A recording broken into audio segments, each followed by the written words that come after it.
They called him Khalid al-Rashid, the most feared oil heir in the Middle East, a man whose name alone could move markets, silence governments, and destroy anyone who dared stand in his way. He grew up surrounded by palaces of marble and gold, protected by convoys of armored SUVs, raised to inherit an empire built on power, secrecy, and fear. People didn't look him in the eyes, because the moment he noticed you, your life could change forever or end in disaster. I never expected someone like him to even know I existed. I was just another ordinary worker in a foreign country, trying to survive, trying to stay invisible.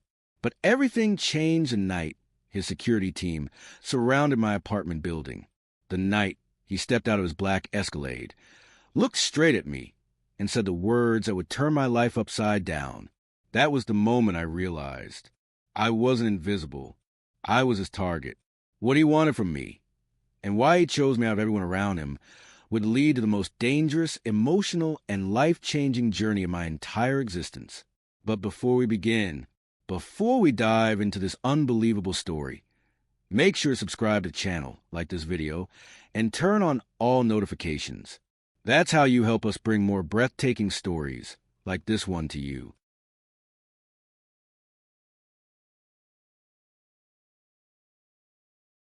The city of Manura shimmered beneath the desert night like a crown of scattered diamonds. Luxury towers pierced the sky, their windows reflecting the golden glow of the oil-rich metropolis. It was a city where power whispered through every street, where secrets were traded like currency, and where fortunes were made or destroyed in a single breath. On the edge of this glittering skyline stood a modest beige apartment block, out of place among the marble and glass. Inside, Daniel Hayes, a 29-year-old American engineer trying to rebuild his life after a painful financial collapse, sat on a second-hand couch scrolling through job applications he knew would never be answered. He had come to Manura for a contract job that was supposed to change his life. Instead, the company went bankrupt, leaving him stranded with no savings, no support, and no way home. He kept telling himself he would figure things out. Americans always figured things out. Yet here he was, eating reheated rice for the third night in a row, the lights flickering because he couldn't pay the full electric bill. As he typed another hopeless message to a potential employer, the ground beneath him vibrated. At first, he thought it was a mild tremor. Manura was known for its underground drilling operations. But then the rumbling grew louder, heavier, and unmistakably closer. Headlights blasted through his thin curtains. Daniel froze. Cars. Many cars. Engines growling like beasts. He stood slowly and walked to the window. And that was when he saw them. A convoy. 6 black armored SUVs, sleek, tinted, and moving with military precision, pulled into the narrow street. They stopped directly in front of his building. Within seconds, 12 men in dark tactical suits stepped out, forming a perimeter. Who the hell? Daniel whispered. He wasn't used to seeing wealth up close. Not this kind of wealth. This wasn't celebrity wealth or corporate wealth. This was the kind of power people wrote about in newspapers. The kind that operated behind closed doors. Then the rear door of the leading SUV opened. A man stepped out. Tall, broad-shouldered, dressed in a perfectly tailored charcoal thobe that hugged his athletic frame. The streetlight sharpened the angles of his face. High cheekbones, strong jaw, neatly trimmed beard. His expression was calm, focused, and unreadable.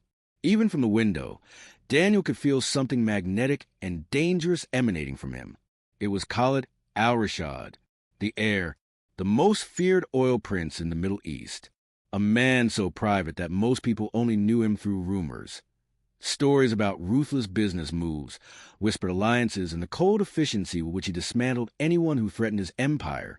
He inherited his father's anger and his mother's ice. People said. He didn't choose targets lightly. Daniel stepped back, breath caught in his throat. There was no reason, no possible universe, where Khalid al-Rashid would show up at his building. Yet Khalid raised his hand, signaling his guards. They moved toward the entrance. Daniel's pulse thundered. Was this a raid? A political action? A mistake? But the guards didn't storm the building. They formed a path, straight, direct, purposeful, leading toward the staircase that led to Daniel's floor. Daniel stumbled backward, heart racing. This isn't happening. But it was. Footsteps echoed up the stairwell, heavy, disciplined, synchronized. A knock thundered through his door. Daniel flinched. Another knock, firmer, commanding. Then a voice, deep, smooth, accented. "Mr. Hayes, open the door." Daniel's blood ran cold. How did he know his name? His hands trembled as he unlocked the door, opening it only an inch.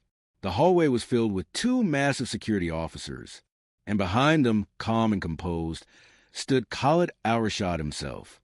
Daniel's throat constricted. Every instinct told him to shut the door and pretend this wasn't real. But something in Khalid's eyes, something intense, almost human, held him in place.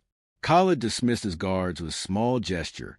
They stepped back but remained within sight. Then Khalid looked at Daniel. Not like a king looks at a servant. Not like a wealthy man looks at someone beneath him, but like a man studying a puzzle he had been waiting to solve. "You are Daniel Hayes," Khalid said. It wasn't a question. Daniel swallowed. "Yes, sir." Khalid's gaze swept the small, dim apartment behind him, as if assessing the entire story of Daniel's life in seconds. "You've been in my city for 8 months," he said calmly. "Your company collapsed. You were left without support. You haven't returned home." Daniel felt exposed, as if someone had read aloud the pages of a diary he never meant anyone to see. How do you know that?" he whispered. Khalid took a single step forward. "Because I've been looking for you." Daniel's heart slammed against his ribs. "Looking for me? Why?" Khalid held his gaze, unblinking.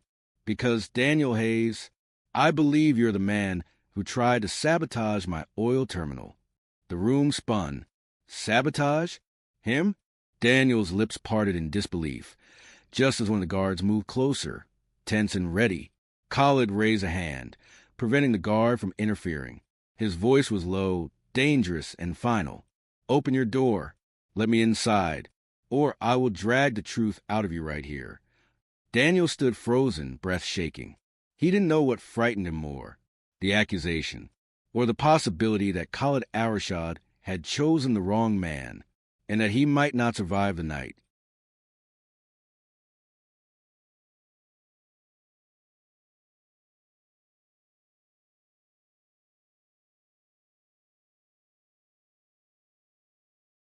For several seconds, Daniel couldn't move. His hand remained frozen on the door, knuckles white, muscles trembling. Every instinct he had screamed for him to shut it, lock it, and hide under his bed until morning. But the man standing in front of him wasn't someone you hid from. Not in this city. Not anywhere. Khalid Al-Rashad didn't chase people. People prayed he never noticed them. And yet here he was, calm, controlled, powerful, blocking Daniel's only exit with the intimidating presence of someone who had never heard the word no.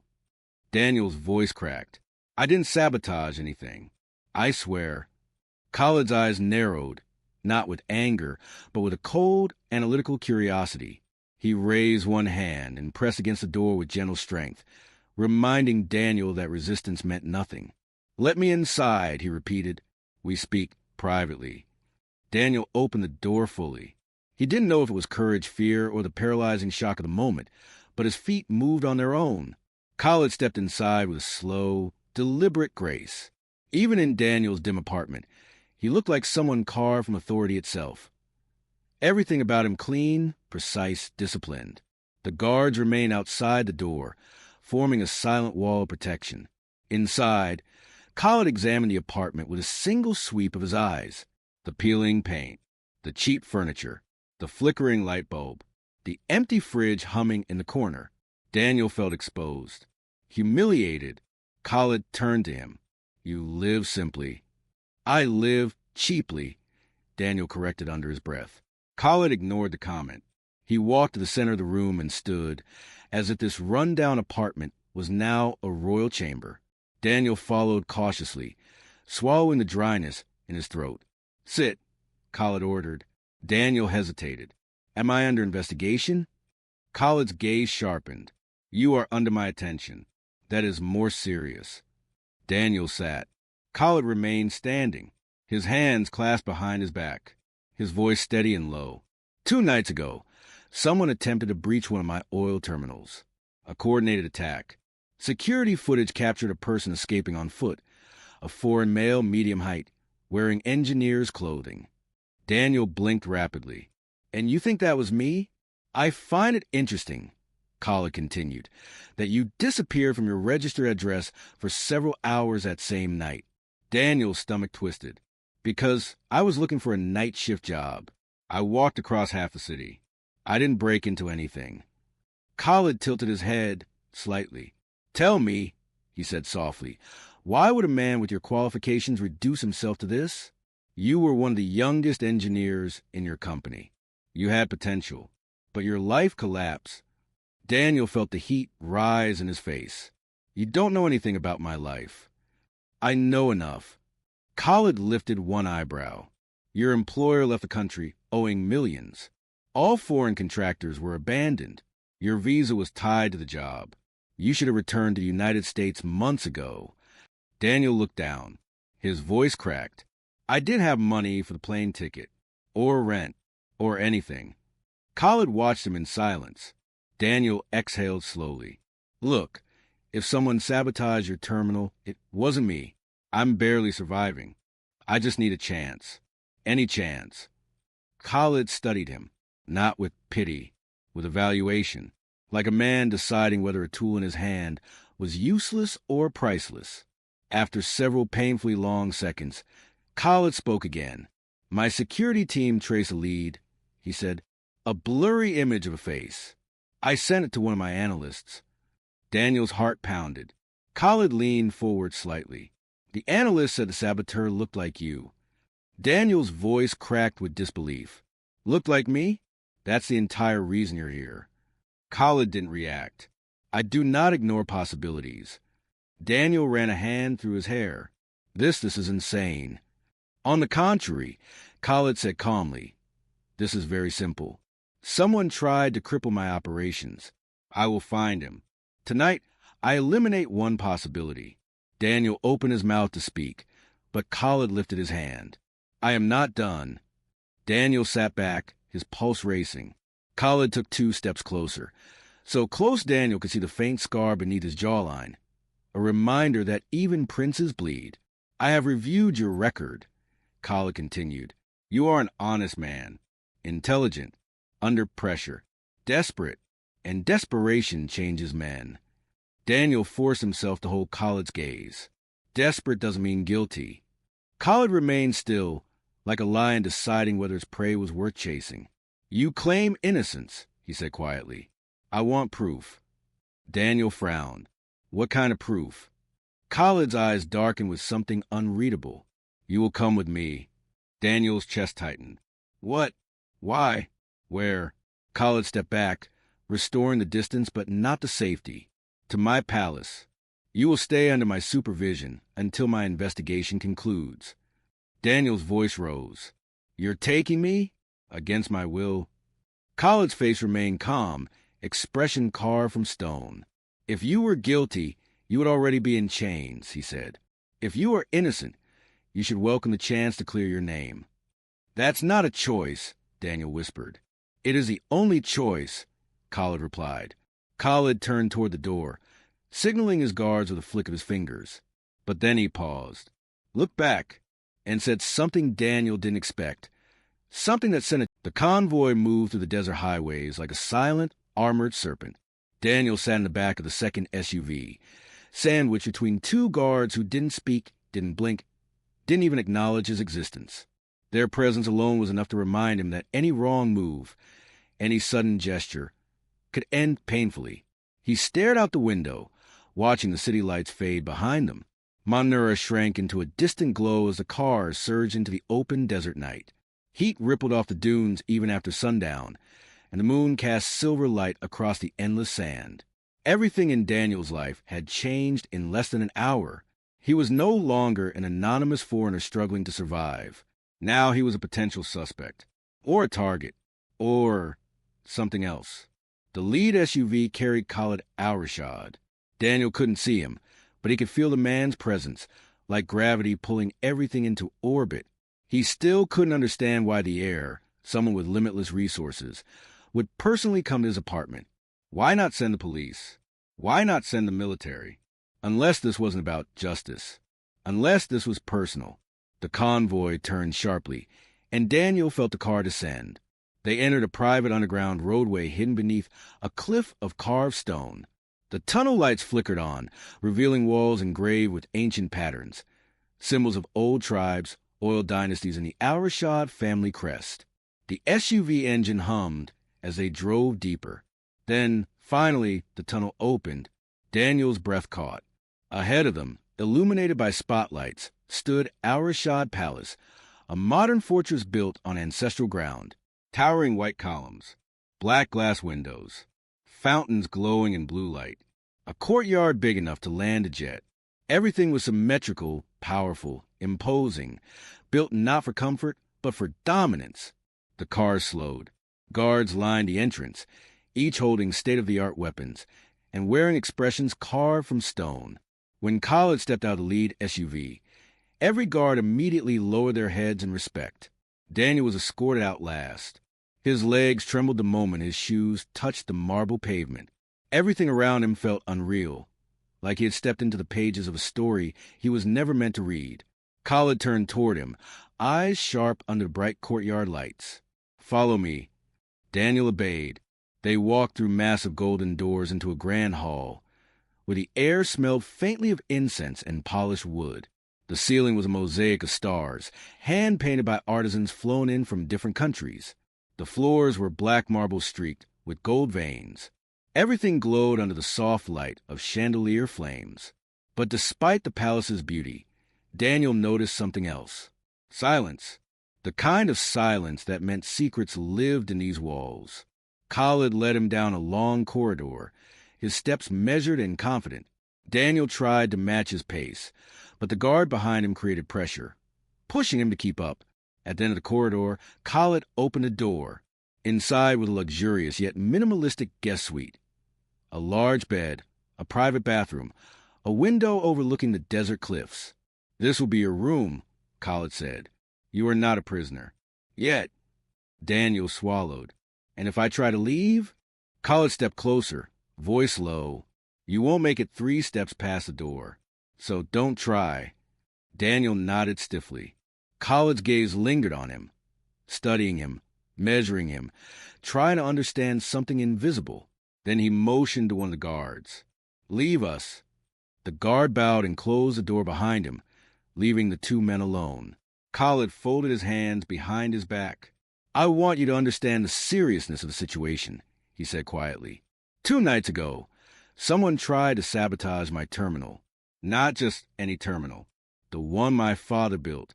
The one that sustains thousands of families. The one tied to some of the most dangerous rivals in the region. Daniel listened, his pulse quickening. "If that terminal had gone down," Khalid continued, "my entire empire would have been thrown into chaos. Wars begin that way." Daniel exhaled shakily. "I didn't do it, and I didn't help anyone do it."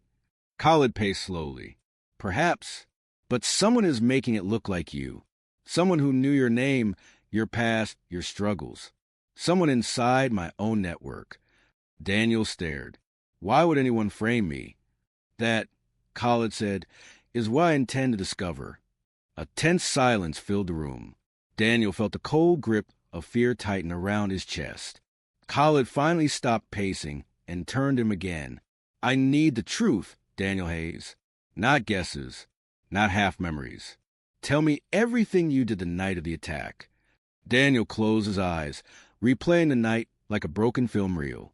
"I walked across the city looking for work. I went to 4 factories. 3 told me to leave, 1 didn't open the door. Then I ate at a street stall and went home." Khalid listened without interrupting. "No one approached you? No one followed you?" "No, I swear." Khalid's expression didn't soften. If anything, it deepened with thought. "You are either telling the truth," he said, "or you are the best liar I've ever met."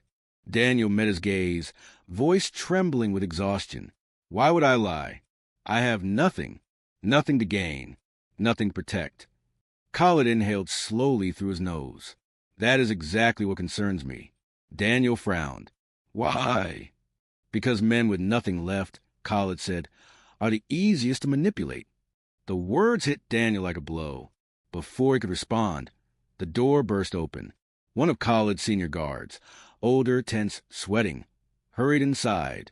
My lord, he said, voice low and urgent. We found something on the saboteur's laptop. Khalid turned sharply. What? The guard swallowed. Daniel spent the next several minutes standing in the center of his golden guest room, breathing hard, palms clammy, every muscle vibrating with dread. He kept replaying the guard's words in his head. A photograph of him. How? Why? Who would put his face on anything connected to sabotage? Nothing made sense. He had lived quietly, invisibly, always slipping to the cracks of Manara, like a ghost. Nobody knew him. Nobody noticed him. He didn't have enemies. He barely had friends. Yet someone had dragged him into the center of a war he didn't understand. He paced the room, gripping his hair. His mind spun with desperate attempts at logic. Had someone mistaken him for another engineer? Had he crossed paths with a real saboteur without realizing it? Had someone copied his identity documents? Or worse, was someone inside Khalid's empire using Daniel as a shield? He didn't have time to think further. The door swung open. 2 guards entered. The Sheik summons you. Daniel followed them, heart pounding, knees almost giving out with each step. They escorted him through wide hallways lined with gold-framed portraits of past rulers, each one staring down with regal severity. The air smelled of oud and polished wood. Every footstep echoed like a warning. Finally, they stopped at a set of tall double doors. One of the guards knocked twice. A voice from inside responded. Enter. The doors opened. Daniel stepped into Khalid's private office, and for a moment he forgot how to breathe. The room looked like something out of a billionaire's dream. Floor-to-ceiling windows revealing the desert cliffs below, shelves lined with rare books and ancient artifacts, a massive desk carved from black stone, and a seating area lit by glowing lanterns that cast shifting shadows on the walls. And there, standing behind the desk, hands resting on its surface, eyes sharp as daggers, Khalid al-Rashid. The air did not look angry. Anger would have been far less frightening. He looked controlled, focused, calculating, a predator studying the prey that kept slipping out of his grasp. On the desk lay a silver laptop. The older guard who had brought the news earlier stood beside it, tense and rigid. Khalid motioned to the chair across from him. Sit. Daniel obeyed, wishing the chair felt less like a courtroom seat. Khalid opened the laptop. Daniel braced himself. The screen lit up. A black and white security camera still frame. A figure in engineer clothes sprinting through a dimly lit corridor. The face was partly obscured, blurred, caught mid-motion, but unmistakable. Daniel's heart stopped. It looked like him. Same build, same jawline, same hairstyle, same profile, everything. Daniel leaned back as a cold sweat coated his neck. That's not me, he whispered, his voice barely audible.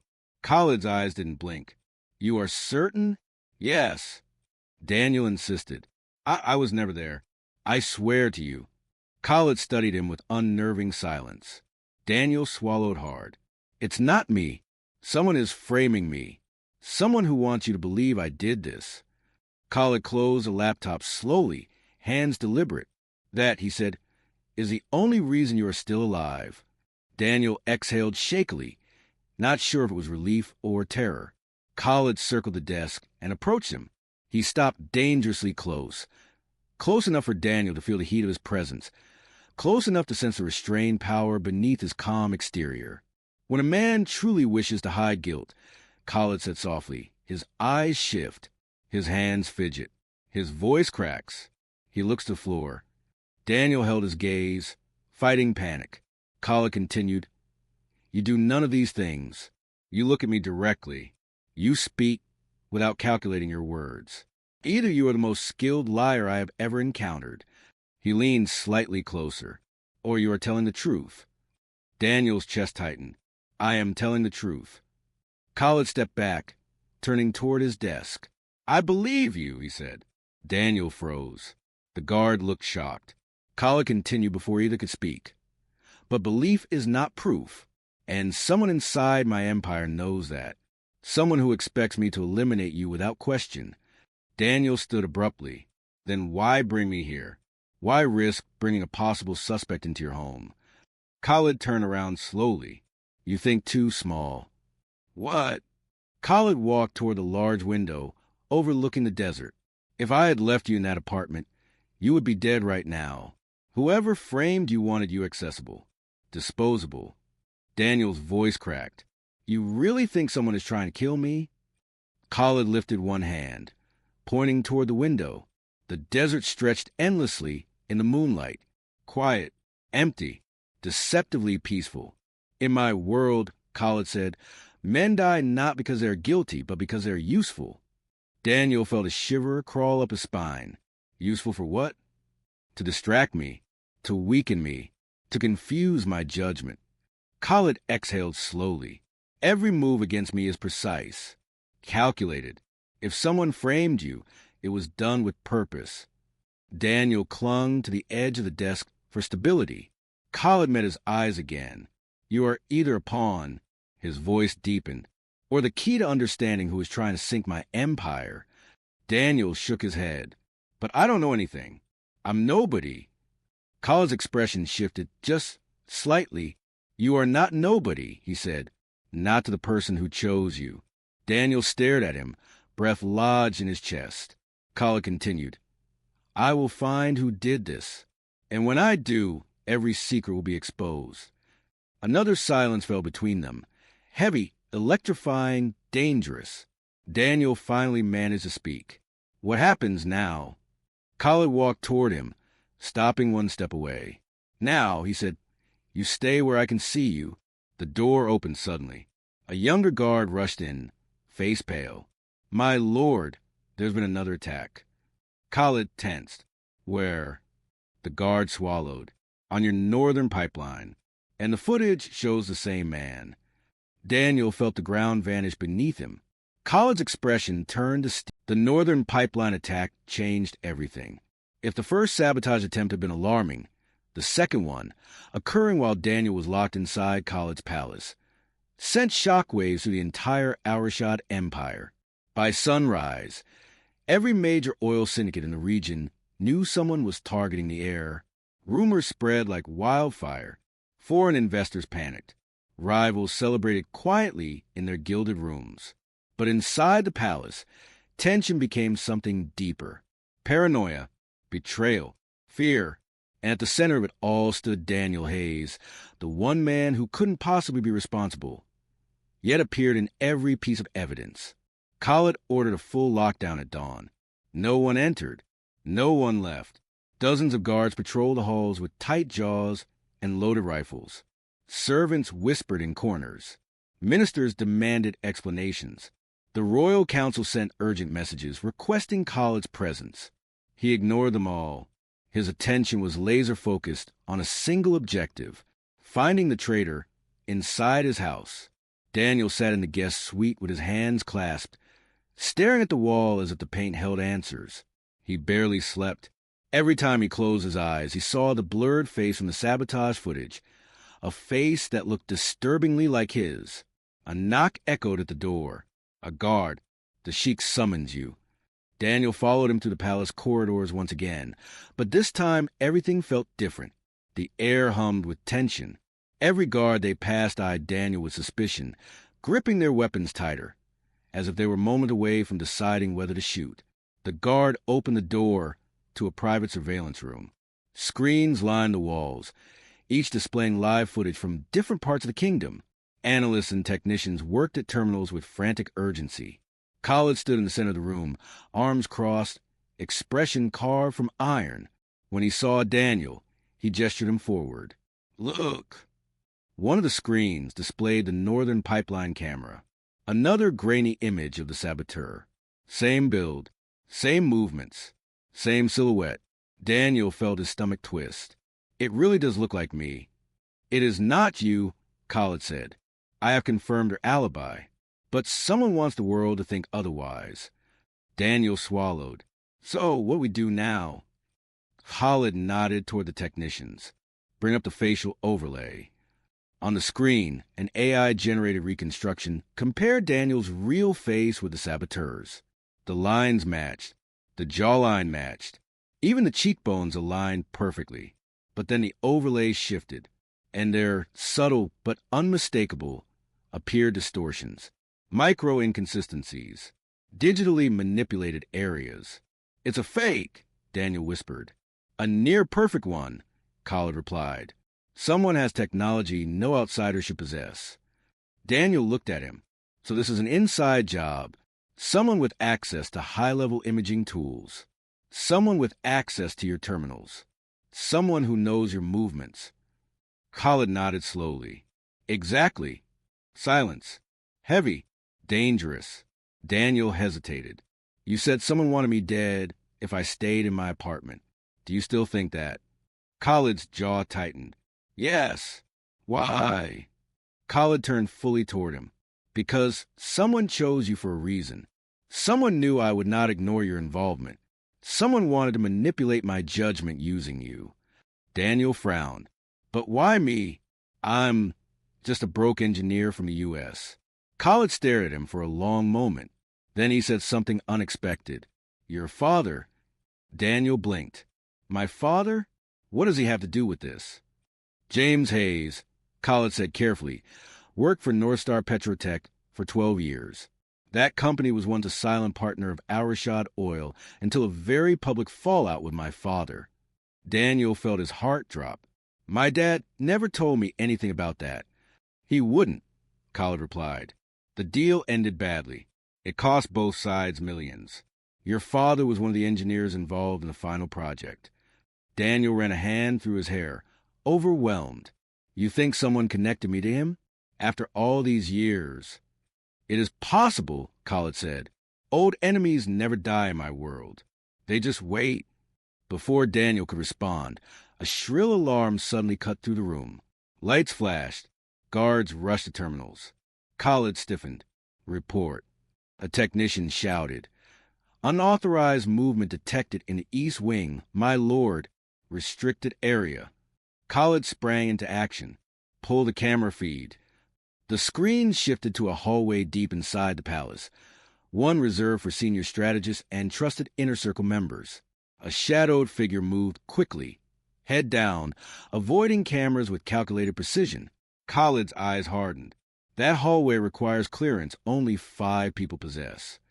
Daniel felt the air freeze. Khalid turned sharply toward him. "You stay here." Daniel grabbed his arm without thinking. "Wait, what if the person escaping is the same one framing me?" Khalid didn't flinch. "If he is, then I will handle it." Daniel stepped closer, voice strained. "You said I'm the key. Let me help." Khalid hesitated, not out of fear but confusion. No one talked to him like that. No one offered to help. No one volunteered to join his battles. He studied Daniel's face. Tension, fear, determination. Finally, Khalid sighed. "Fine, but you stay behind me." Daniel nodded quickly, pulse racing. Khalid led the way down the surveillance stairs, his stride long and powerful. Daniel kept close to him, heart beating like a drum. Guards joined them, forming a protective triangle as they navigated the palace's inner corridors. They reached the East Wing. The lights flickered eerily. A door was ajar, only an inch, but enough to signal intrusion. Khalid raised his hand, silent. 2 guards positioned themselves. Khalid pushed the door open, and the room inside was dark, silent, empty. Daniel stepped forward carefully. "Whoever was here got out fast," he whispered. But then something on the floor caught Khalid's eye. A USB drive. Silver. Clean. New. He picked it up, turning it between his fingers. And there, scratched faintly into the metal surface, were initials. JH. Daniel felt the blood drain from his face. "No, that can't be. My father didn't. He couldn't." Khalid's voice dropped to a near whisper. "Someone wants you to think your father is involved, or wants me to believe it." Daniel staggered back. Why would someone do this? What do they want from me?" Khalid looked up slowly, eyes blazing with cold certainty. The palace erupted into motion. Khalid didn't slow his pace for a second. He sprinted through the gold-lit corridors with a speed Daniel didn't expect from a man raised among palaces and power. His thobe moved like a dark flame behind him, and the guards followed in perfectly coordinated formation. Daniel ran close to him, lungs burning, legs shaking, but he refused to fall behind. If the intruder was the one framing him, then this was his only chance to prove his innocence. They burst into the western atrium, a vast hall lined with marble pillars and glass walls revealing the night outside. The moon hung low over the desert cliffs, casting ghostly blue light into the space. A guard shouted from across the hall. He went toward the outer courtyard. Khalid didn't wait for further instructions. "Move," he commanded, voice echoing like thunder. Daniel followed, dodging pillars, decorative fountains, and startled servants who dropped trays at the sight of full royal pursuit. The palace that once felt intimidating now felt alive, buzzing with urgency, danger, and the sharp scent of adrenaline. They reached the courtyard entrance. 2 guards stood frozen, weapons raised. "What happened?" Khalid demanded. One guard pointed with trembling fingers. He jumped. Jumped. Daniel echoed, breathless. The guards parted, and Daniel understood. The courtyard wasn't a garden. It wasn't a pathway. It was a cliff, a sheer drop of at least 30 stories straight into the desert ravine. The wind whipped upward violently, scattering sand into the courtyard. Torches burned with erratic flames. Far below, the dark canyon stretched endlessly. Daniel stared over the edge. There's no way anyone survived that. No one jumped, Khalid said coldly. He climbed. "What?" Khalid pointed, and there, barely visible, was a thin cable anchored into the stone ledge, a professional rappel line. Fresh, recently used, still swaying from movement. "He's trained," Khalid continued, "and he knows this palace better than my own guards." One of the senior guards stepped forward, nervous. "My lord, this means the saboteur must be—" Khalid raised his hand sharply. "Not here. Not out loud." The guard fell silent immediately. Daniel stepped closer to the cable, knees trembling. "You're telling me the person framing me had access to your innermost wing and escape routes?" Khalid's expression darkened. "Yes. That could mean anyone, right? A minister? A strategist? A guard?" Khalid shook his head. "No. Only a handful know this escape path. My father had it built during the border conflicts. It was a last resort exit for the ruling family." Daniel felt the weight of the words crash into him. "So only your closest inner circle. Or someone posing as one of them." Khalid finished grimly. The desert wind howled again, cold and sharp. Khalid finally exhaled, forcing himself back into control. "We return inside. Now." Daniel followed, though every step felt heavier than the last. The chase hadn't solved anything. If anything, it had only deepened the mystery. Back inside, Khalid led him down a narrow staircase to a deeper, older part of the palace. The torches here flickered against centuries-old stone, casting long shadows along the walls. Daniel had never been down this far. Even the guards looked uneasy. Khalid pushed open a heavy door. Oak reinforced with steel. Inside was a small strategy chamber, a circular table, a single lantern, maps pinned to walls, screens showing surveillance from the palace perimeter. Khalid shut the door. Only the 2 of them remained. For the first time since they'd met, the heir didn't look like a ruler, or a hunter, or an interrogator. He looked tired, haunted. He stood against the wall, arms crossed, breathing slow and controlled. Someone wants you connected to every attack they make. That means this is not random. This is not revenge on your father. This is not about you at all. Daniel swallowed hard. Then what is it about? Khalid raised his eyes. "You are bait." The word hit like a knife. "Bait for what?" Daniel whispered. "For me," Khalid said, voice low. "Someone wants me off balance, distracted, emotionally compromised." Daniel felt heat rise behind his eyes. "But why use me? I don't even know you." Khalid stepped closer. "You think this is coincidence? You arriving in my city just before the sabotage? You losing your job right when my rivals were gathering intelligence? Someone has been planning this long, before you even understood you were involved. Daniel shook his head. I didn't ask for any of this. I know, Khalid said, and that is exactly why it works. Daniel's voice cracked. And what if whoever is doing this doesn't stop? What if the next attack looks even more like me? What if they plant more evidence? What if I never get out of this alive? Khalid placed both hands on the table and leaned forward. Listen to me, he said quietly. You are under my protection now. No one touches you. Daniel stared at him. Even if the entire world thinks I'm guilty? Khalid held his gaze with an intensity that made Daniel's heart pound, especially then. Silence thickened between them. For the first time, Daniel felt something other than fear in Khalid's presence. A strange sense of safety. Not because Khalid was gentle, he wasn't, but because he was unshakably certain of every decision he made. Then the door burst open. A young palace guard stumbled in, panting. My lord, urgent news. Khalid stood straight. Say it. The guard swallowed. A message was delivered to the palace, with your personal seal. Khalid froze. My seal? The guard lifted a small black envelope. Khalid snatched it, tearing the wax open. His eyes scanned the letter inside, and the color drained from his face. Daniel's stomach twisted. What is it? Khalid handed him the letter with a tight jaw. Daniel read. You brought him into your palace. Good. Keep him close. His life ends when yours does. No signature. No threat. Just certainty. Khalid's voice deepened to a dangerous whisper. Daniel Hayes, whoever's doing this isn't targeting you. He stepped closer, his eyes burning with something fierce, protective, and terrifying. They are targeting me, and you are the weapon they intend to use. Daniel felt the world tilt beneath him. So he wasn't just a suspect, not just a pawn, but something much worse. The key to killing the most feared heir in the Middle East.